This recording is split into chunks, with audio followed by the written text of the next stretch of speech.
my dear friends, welcome back to my channel. Let's make food simple. പുതിയൊരു വ്ളോഗിലേക്ക് എല്ലാവർക്കും സ്വാഗതം.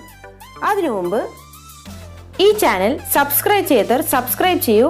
അടുത്തുള്ള ബെൽ ബട്ടൺ പ്രസ് ചെയ്യാൻ മറക്കരുത്. ബെൽ ബട്ടൺ പ്രസ് ചെയ്യുമ്പോൾ ഓളും കൊടുത്തേക്കും. ഇന്ന് ഞാനിവിടെ റൂഹ് അഫ്സ കുറിച്ചുള്ളൊരു റിവ്യൂ അതുകൊണ്ടൊരു ഡൽഗോണ എങ്ങനെ ചെയ്യാം എന്നാണ് കാണിക്കാൻ പോകുന്നത്. ഇന്ത്യയിൽ തന്നെ ഹിറ്റായിക്കൊണ്ടിരിക്കുന്ന ഒരു ഡ്രിങ്കാണ് ഈ റൂഹ് അഫ്സ. ആദ്യം ഞാൻ വിചാരിച്ചത് ഇതൊരു റോസ് സിറപ്പ് ആയിരിക്കുമെന്ന്.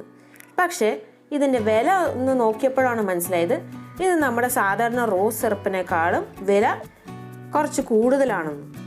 ഈ വീഡിയോ മുഴുവനായിട്ട് കാണുമ്പോൾ നിങ്ങൾക്ക് തീരുമാനിക്കാം ഈ ഡ്രിങ്ക് നിങ്ങൾക്ക് മേടിക്കണോ വേണ്ടയോ എന്ന്. അംഡാഡ് എന്ന് പറഞ്ഞൊരു കമ്പനീൻ്റെ പ്രോഡക്റ്റാണിത്. Summer drink of the east എന്നാണ് ഇത് വിശേഷിക്കപ്പെടുന്നത്. ഇന്ത്യ, പാകിസ്ഥാൻ, ബംഗ്ലാദേശ് എന്നിവിടങ്ങളിലാണ് പ്രധാനമായിട്ട് ഇത് ഉൽപ്പാദിപ്പിക്കുന്നത്. ആർട്ടിഫിഷ്യലായിട്ടുള്ള കളേഴ്സോ മറ്റ് ചേരുവകളോ ഇല്ലയെന്നാണ് ഇതിൻ്റെ ഉടമകൾ അവകാശപ്പെടുന്നത്. പിന്നെ ഇതിൻ്റെ വില നമ്മൾ നോക്കിയാൽ ഏകദേശം 600 രൂപേൻ്റെ അടുത്തുണ്ടാവും. പിന്നെ ഇതിൻ്റെ തൊട്ട് താഴെ നോക്കുമ്പോൾ നമുക്ക് ഹലാലിൻ്റെ സർട്ടിഫിക്കേഷൻ കാണാം. ഇതൊരു വെജിറ്റേറിയൻ പ്രോഡക്റ്റാണ്. പിന്നെ പാകിസ്ഥാനി സ്റ്റാൻഡേർഡ്സൊക്കെ സർട്ടിഫിക്കേഷൻ ലഭിച്ച ഒരു ഡ്രിങ്കാണ് ഈ റൂഹ് അഫ്സ. ഡു നോട്ട് റെഫ്രിജറേറ്റ് എന്നൊക്കെ പറഞ്ഞിട്ടുണ്ട്.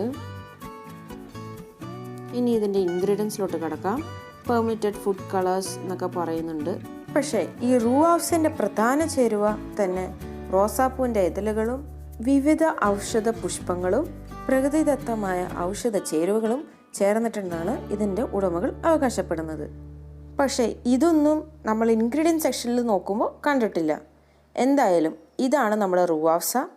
ഈ റൂഹ് അഫ്സ ഏകദേശം സാദൃശ്യമുള്ളത് നമ്മുടെ റോസ് മിൽക്കായിട്ടാണ്. വല്ലപ്പോഴും നിങ്ങൾക്കൊരു വെറൈറ്റി ആയിട്ടുള്ളൊരു ഡ്രിങ്ക് കുടിക്കണം എന്ന് തോന്നിക്കഴിഞ്ഞാൽ തീർച്ചയായിട്ടും ഈ റൂഹ് അഫ്സ മേടിച്ച് കുടിക്കാം.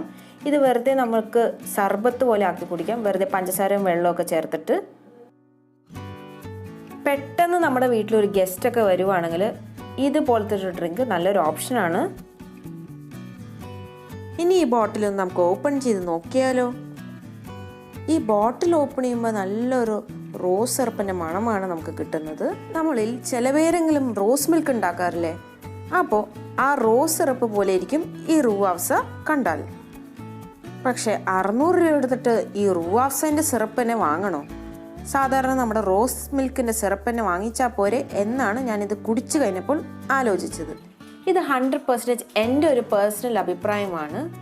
നിങ്ങൾക്ക് ആർക്കെങ്കിലും ഡിഫറൻസ് ഓഫ് ഒപ്പീനിയൻ ഇതിനെക്കുറിച്ചുണ്ടെങ്കിൽ താഴെയുള്ള കമൻറ്റ് സെക്ഷനിൽ കമൻറ്റ് ചെയ്യൂ. എന്തായാലും ഞാൻ ഈ റൂഹ് അഫ്സൻ്റെ സിറപ്പ് കൊണ്ട് ഒരു സർബത്ത് ചെയ്ത് നോക്കിയായിരുന്നു. പക്ഷേ അതിനേക്കാളും ടേസ്റ്റായിട്ട് എനിക്ക് തോന്നിയത് ഞാൻ ഇങ്ങനെ ഒരു ഡൽഗോണ ചെയ്തപ്പോഴാണ്. അപ്പോൾ നമുക്ക് ഈ റൂഹ് അഫ്സൻ്റെ ഡൽഗോണ എങ്ങനെ ചെയ്യാൻ നോക്കാം. ഇനി അധികം സമയം കളയാതെ നമുക്ക് ഈ റൂഹ് അഫ്സ ഡൽഗോണ എങ്ങനെ ചെയ്യാമെന്ന് റെസിപ്പിയിലോട്ട് കിടക്കാം. ഈ ഡൽഗോണ തയ്യാറാക്കാൻ വേണ്ടി നമുക്ക് ആദ്യം ഒരു ക്രീം റെഡിയാക്കണം. അതിനുവേണ്ടി ഞാനിവിടെ കുറച്ച് വിപ്പിംഗ് ക്രീം പൗഡർ എടുത്തിട്ടുണ്ട്. അതിൻ്റെ അകത്തേക്ക് കുറച്ച് പാല് ചേർത്ത് കൊടുത്ത് നമുക്ക് നന്നായി ബീറ്റ് ചെയ്തെടുക്കാം. ഈ വിപ്പിംഗ് ക്രീം പൗഡറിന് പകരം നമുക്ക് സാധാരണ വിപ്പിംഗ് ക്രീം മേടിക്കാൻ കിട്ടും, അതായാലും ബീറ്റ് ചെയ്തെടുത്താൽ മതി. പിന്നെ പെർഫെക്റ്റ് ആയിട്ടുള്ള ക്രീം കിട്ടാൻ വേണ്ടി ഞാനിവിടെ വിസ്ക് നേരത്തെ ഫ്രീസറിൽ വെച്ചായിരുന്നു. അതിൻ്റെ കൂടെ തന്നെ നമ്മൾ ബീറ്റ് ചെയ്തെടുക്കുന്ന ക്രീമിൻ്റെ ബൗളും ഫ്രീസറിൽ വെക്കണം. എന്നാലേ നമ്മൾ ഉദ്ദേശിക്കുന്ന പോലെ നല്ല സ്റ്റിഫായിട്ടുള്ള പീറ്റ്സ് കിട്ടുള്ളൂ. ഇവിടെ ഞാനൊരു ബൗളിൽ കുറച്ച് ഐസൊക്കെ ഇട്ട് റെഡിയാക്കി വെച്ചിട്ടുണ്ട്. അതിൻ്റെ മുകളിലോട്ട് നമ്മൾ ഈ എടുത്ത് വെച്ചിരിക്കുന്ന ക്രീമിൻ്റെ പൗഡറും പാലിൻ്റെ മിക്സിൻ്റെ ബൗളും കൂടി മുകളിൽ വെച്ച് കൊടുത്തതിന് ശേഷം നമ്മളിത് നന്നായി വിപ്പ് ചെയ്തെടുക്കാം. ആദ്യം ഞാനിതൊരു ലോ സ്പീഡിൽ വെച്ച് ബീറ്റ് ചെയ്യും. അതിനുശേഷം നമുക്കിത് ഹൈ സ്പീഡിലോട്ട് മാറ്റി ബീറ്റ് ചെയ്തെടുക്കാം. ഇപ്പോൾ നമ്മൾ ക്രീം നന്നായി ബീറ്റ് ചെയ്ത് കിട്ടിയിട്ടുണ്ട്. ഇനി ഇതിൻ്റെ അകത്തേക്ക് നമുക്ക് 2 മുതൽ 3 ടേബിൾ സ്പൂൺ വരെ റൂഹ് അഫ്സയുടെ സിറപ്പ് ചേർത്ത് കൊടുക്കാം. ഇതിനി നന്നായിട്ട് യോജിപ്പിച്ചെടുക്കാം. അതിനുശേഷം നമുക്കിതൊന്ന് ഹൈ സ്പീഡിലിട്ട് 1 മിനിറ്റിനുള്ളിൽ തന്നെ ബീറ്റ് ചെയ്ത് റെഡിയാക്കി എടുക്കാം. ഈ ക്രീമിന് പ്രത്യേകിച്ച് ഒരു അളവൊന്നുമില്ല. നിങ്ങൾക്ക് കൂടുതൽ ക്രീം ഇഷ്ടമാണെങ്കിൽ ഇതിലും കൂടുതൽ എടുക്കാം, കുറവ് ഇഷ്ടമാണെങ്കിൽ കുറച്ചെടുത്താൽ മതി. ഇനി നമുക്കിത് അസംബിൾ ചെയ്ത് തുടങ്ങാം. അതിനുവേണ്ടി ഞാനിവിടെ ഒരു ഗ്ലാസ് ജാർ എടുത്തിട്ടുണ്ട്. എടുത്തു വച്ചിരിക്കുന്ന ജാറിലേക്ക് ഞാൻ 2 കപ്പ് പശുവും പാൽ ഒഴിച്ചു കൊടുക്കുന്നുണ്ട്. ഇത് തിളപ്പിച്ചാറ്റി വെച്ചിരിക്കുന്ന പാലാണ്.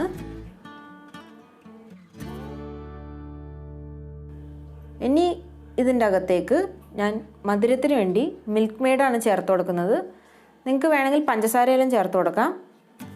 മധുരത്തിൻ്റെ അളവൊക്കെ കറക്റ്റായിട്ടൊന്നുമില്ല, നിങ്ങൾക്ക് എത്രയാണോ മധുരം ഇഷ്ടം അതിനനുസരിച്ച് ഒഴിച്ചു കൊടുക്കാം. ഇപ്പം ഞാനിവിടെ ഒരു 2 ടേബിൾ സ്പൂൺ ഒഴിച്ചു കൊടുത്തിട്ടുണ്ടാവും. പിന്നെ ഈ റൂഹ് അഫ്സയുടെ സിറപ്പിനും അത്യാവശ്യം മധുരം ഉണ്ടാവും. അപ്പോൾ അതും കൂടി മനസ്സിൽ വിചാരിച്ചിട്ട് വേണം നമ്മൾ മധുരം ചേർത്ത് കൊടുക്കാൻ. ഇനി അടുത്തതായിട്ട് നമുക്ക് റൂഹ് അഫ്സയും ക്രീമും കൂടി മിക്സ് ചെയ്ത് വെച്ചേക്കുന്ന ആ ക്രീം ഒന്ന് മുകൾ ഭാഗത്തേക്ക് ചേർത്ത് കൊടുക്കാം. ഇനി ഈ ക്രീം ചേർക്കുന്നതിന് മുൻപ് നമുക്ക് വേണമെങ്കിൽ കുറച്ച് ഐസ് ക്യൂബ്സ് ചേർത്ത് കൊടുക്കാം. അല്ലെങ്കിൽ ഈ പാല് നമുക്ക് വേണമെങ്കിൽ ഫ്രിഡ്ജിൽ കുറച്ച് നേരം വെച്ചതിന് ശേഷം അസംബിൾ ചെയ്യുന്ന സമയത്ത് മാത്രം നമുക്ക് ഈ ഗ്ലാസ് ജാറിൽ ചേർത്ത് കൊടുത്താൽ മതി. എന്തായാലും ഇത് ചിൽഡായിട്ട് കുടിച്ചാൽ നല്ല ടേസ്റ്റ് ഉണ്ടാവും കേട്ടോ. അപ്പോൾ എല്ലാവരും ഇത് ട്രൈ ചെയ്യാം. ഇനി റൂഹ് അഫ്സ നിങ്ങളുടെ കയ്യിലില്ലെങ്കിൽ സ്ട്രോബെറി സിറപ്പ് മേടിക്കാൻ കിട്ടും, പിന്നെ റോസ് സിറപ്പ് മേടിക്കാൻ കിട്ടും. ഇവയെ എന്തെങ്കിലും മേടിച്ചിട്ടായാലും നിങ്ങളിതൊന്ന് തീർച്ചയായിട്ടും ചെയ്ത് നോക്കാം. നല്ല ടേസ്റ്റാണ്. എല്ലാവരും ഇത് തീർച്ചയായിട്ടും ട്രൈ ചെയ്യൂ. കുറച്ച് നാൾക്ക് മുമ്പ് നമ്മൾ കോഫി കൊണ്ടൊരു ഡാൽഗോണ എല്ലാവരും കുടിച്ചിട്ടുണ്ടാവും അല്ലേ? അപ്പോൾ ഈ പ്രാവശ്യം നമുക്ക് ഇത് മാറ്റി പിടിച്ചാലോ എന്നൊരാലോചനയിലാണ് ഞാൻ ഇതുപോലെ റൂഹ് അഫ്സ കൊണ്ടൊരു ഡാൽഗോണ ചെയ്തത്. ഇനി ഈ റൂഹ് അഫ്സയുടെ സിറപ്പ് ഇല്ലയെന്ന് വിചാരിച്ച് ആരും ഈ റെസിപ്പി ട്രൈ ചെയ്യാതെ ഇരിക്കരുത്. റൂഹ് അഫ്സയ്ക്ക് പകരം നമുക്ക് റോസ് സിറപ്പോ അല്ലെങ്കിൽ സ്ട്രോബെറി സിറപ്പോ എന്ത് വേണമെങ്കിൽ ചെയ്ത് കൊടുക്കാം. അപ്പോൾ എല്ലാവരും ഈ ടേസ്റ്റുള്ള നല്ല ചിൽഡായിട്ടുള്ള ഈ ഡ്രിങ്ക് എല്ലാവരും ട്രൈ ചെയ്യുക. ട്രൈ ചെയ്തതിന് ശേഷം എന്നെ ഫീഡ്ബാക്കും അറിയിക്കുക. ഇപ്പോൾ നോക്കൂ, ഞാൻ റൂഹ് അഫ്സയുടെ ആ ക്രീമും വെച്ചും പിന്നെ ആ സിറപ്പും വെച്ചും ചെറുതായിട്ടൊന്ന് ഡിസൈൻ ചെയ്തെടുത്തിട്ടുണ്ട്. ഇപ്പോൾ നോക്കൂ ഇത് എങ്ങനെയുണ്ട് കാണാൻ.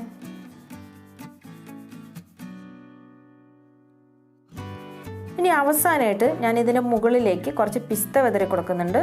വേണമെങ്കിൽ ആൽമണ്ട്സോ കാഷ്നട്ടോ എന്താ നിങ്ങളുടെ കയ്യിലുള്ളതെന്ന് വെച്ചാൽ അത് ഇട്ട് കൊടുക്കാം. ഇത് ഇട്ട് കൊടുത്തില്ലെങ്കിലും സാരമില്ല.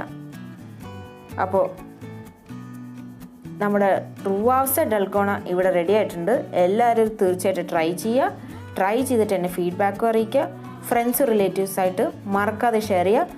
അപ്പോൾ അടുത്ത വീഡിയോയുമായി ഞാൻ വരുന്നവരെ സൈൻ ഓഫ് ഫ്രം